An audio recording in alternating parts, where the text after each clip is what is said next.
Mes très chers compatriotes, avant toute chose, je m'incline devant la mémoire de nos forces combattantes. bavandimwe nkunda cyane De nos compatriotes mbere na mbere nkunamira byimazeyo kwibuka ingabo zacu zaguye mu rugamba n'abavandimwe bacu bagizweho ingaruka n'urugomo, umutekano muke no kutitabwaho na leta. Nihanganishije imiryango yagizwe incike yo muri Nord Kivu, Sud Kivu no muri Ituri no mu turere two mu burengerazuba twibasiwe n'ibibazo by'amahano. Igihugu cyose kibabajwe namwe. Ububabare bwanyu ntibukwiye kongera kwirengagizwa. Bavandimwe nkunda cyane, mu mpera z'umwaka wa 2025 Repubulika Iharanira Demokarasi ya Kongo, igihugu cyacu iri mu bihe bikomeye cyane mu mateka yacyo. Igihugu cyacu cyaratereranwe, cyaratewe, ubwigenge bwacu buri mu kaga, abaturage baratereranywe. Nyuma y'imyaka 7 ishize habaye ubujura bw'amatora yo muri 2018. Igihe kirageze cyo kuvuga ukuri nta kuryarya. Ubwumvikane bwa politiki hagati ya Joseph Kabila na Felix Tshisekedi bwarananiranye. Ibyiswe guhererekanya ubutegetsi mu mahoro tibyazanye amahoro, tibyazanye umutekano, tibyazanye ubumwe bw'igihugu. Byahungabanyije leta, bigabanya ubushobozi bw'inzego z'igihugu, bifungira inzira abanzi ba Repubulika.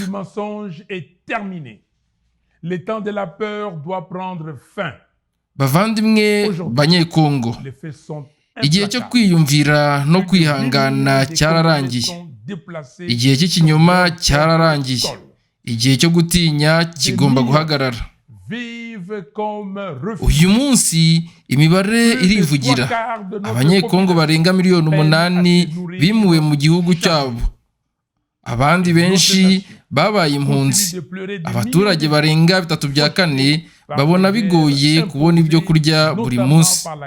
Igihugu cyacu gikomeje kuririra miliyoni z'abantu bishwe n'intambara zashyizweho, cyane cyane n'ubugizi bwa nabi bw'u Rwanda na Uganda. Iyi mibabaro si impanuka, si umuvumo, ni ingaruka z'irari ry'amahanga, ariko kandi ni ingaruka z'ibyemezo bya politike bidafite inshingano, amasezerano ateye isoni no kutubahiriza ubushake bw'abaturage. Leta ihinduka intege nke iyo ihanura amajwi y'abaturage. Leta intege nke ikurura umwiryane n'umwanzi. Ibyo nibyo turimo uyu munsi. Bavandimwe nkunda, ubwigenge bw'igihugu cyacu buri mu kaga kubera ibyemezo bifatwa abaturage batabigizemo uruhare. Amasezerano yasinyiwe ku wa 4 Ukuboza i Washington ahambiriye ejo hazaza ha Repubulika Iharanira Demokarasi ya Kongo. Nta mpaka rusange, nta mucyo, nta bwumvikane bw'abaturage. Aya masezerano arijimye. Abaturage ntibazi, abaturage ntibafashe ibyemezo. Kongo si umutungo w'umuntu ku giti cye. Abaturage ba Kongo bafite uburenganzira bwo kumenya no gufata icyemezo. Muri ibi bihe ukuri kurigaragaza. Nta kintu kizahinduka hatabayeho abaturage. Amateka ntiyigeze yubakwa batabigizemo uruhare. Kandi ejo hazaza ha Kongo ntihazibukwa mu guceceka, mu gutinya cyangwa mu gucamo ibice. Niyo mpamvu tuvuga tutazuyaze ko ikiganiro mpuzamahanga gihuza abanyekongo bose, Dialogue National Inclusive, ari ngombwa cyane. Kukinangira ni ukwanga amahano. Kukinangira rero ni ugukomeza ikibazo. Kukinangira ni umutwaro ukomeye wa politike. Turahamagarira byimazeyo umuryango mpuzamahanga, turasaba ishyirwa mu bikorwa ridatinze rya reunion ya Loni 2773. Turasaba ko u Rwanda rucirwaho iteka ryo kwamaganwa ku byaha yakoreye ku butaka bwa Kongo. kongo ntisaba impuhwe, ntisaba impano. kongo isaba ubutabera, kubahirizwa k'ubwigenge bwayo n'uburenganzira bwo kubaho mu mahoro. Banyekongo, igihe cyo gutegereza cyarangiye. Igihe ni icy'ubushishozi, igihe ni icy'uruhare rw'abaturage, igihe ni icy'ubumwe bw'igihugu. tujye mu murongo wo gukunda igihugu. Soyons dans les camps de la patrie. Je m'adresse particulièrement à la jeunesse congolaise. Ndashaka kuvugisha by'umwihariko urubyiruko rw'abanyekongo. muri imbaraga muri iki gihe z'ejo hazaza. mwange amacakubiri ashingiye ku moko, mwange ruswa, mwange gukurikira impamvu zidafite ubwenge, mwange guca intege leta. musabe ubuyobozi bufite inshingano, musabe ihamagarwa ryihuse ry'ikiganiro mpuzamahanga gihuza abanyekongo bose.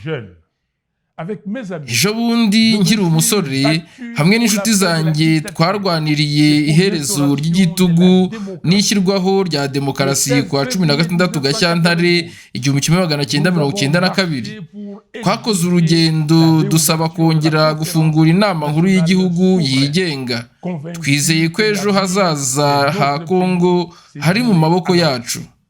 uyu munsi wowe musore n'umunyekongo, ntukemere ko hari ugurisha ejo hazaza hawe cyangwa akakwambira inzozi zawe. haguruka, fata umwanya wawe mu mateka y'igihugu cyacu, jya mu bikorwa. bavandimwe nkunda cyane, muri iyi mpera z'umwaka aho muri hose, mbifurije umwaka wa 2026 wuje ukuri, kwiyumvamo igihugu no gusubirana icyubahiro. Imana ibaha umugisha Repubulika Iharanira Demokarasi ya Kongo. Imana iha umugisha abaturage bayo b'intwari. murakoze. Que Dieu bénisse la République démocratique du Congo. Que Dieu bénisse son vaillant peuple. Je vous remercie.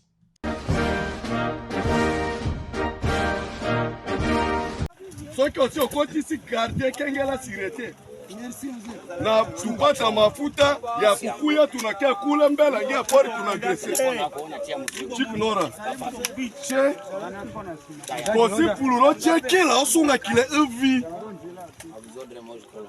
ba charger yangu yote iko okay ikala kule tu bombe kwa wapi protege ingine yote tutona musada ingine takuya mbe premier koi totandana topangana malamu zala confiance kaka na manduki Shaba soki chauffeur alobeli o munguna beta kengela silete me masasi na chema masanga na boy